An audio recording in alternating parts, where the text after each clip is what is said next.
Hello, my name is Jordan Naab. Today I'm going to be talking about verbal abuse in sports, otherwise known as trash talking, why players tend to do it, and why it needs to be completely restricted from the athletic environment.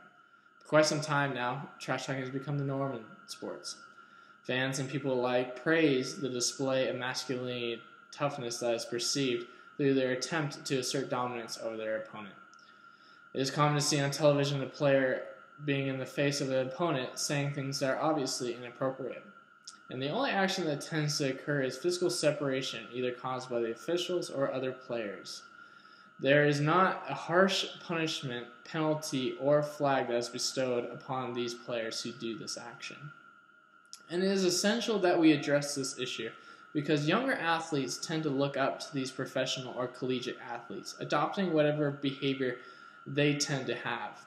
So if a younger athlete sees that this kind of discourse goes unpunished, they will apply it to their own sports. Sports are meant to create a competitive environment which players can excel their skills in both practices and games.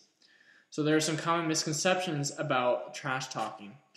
And the first one is that if a player disregards or does not take offense to what's being said to them, then there is no harm. Except for the fact that what's being said to them has a purpose and it carries meaning and power.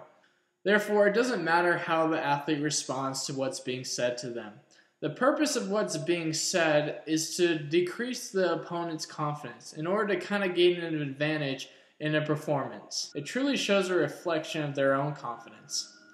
Usually, a player will resort to trash talking when they don't have confidence in their own skill set. In an attempt to make up for their own lack of confidence, they try to demote their opponents. It is common to believe that sports occur in their own world, that rules and ideals from society do not apply to sports and vice versa. While it is true I wouldn't go slide tackling in the middle of the street for a ball, I may do it on a soccer field. But what the two communities do share is respect. If being disrespectful is not accepted in the general community, then it should not be accepted in the sports community as well. To conclude, I encourage all of you to be more aware of trash talking and the effects it has on players. I hope that rules and guidelines can be applied so that this demoralizing behavior can be stopped. I also extend this message to coaches as well, since your attitude can be heavily reflected through your players. Positive reinforcement and encouragement are embedded in sports. There's a reason that sportsmanship was termed. It is a model for all athletes to follow.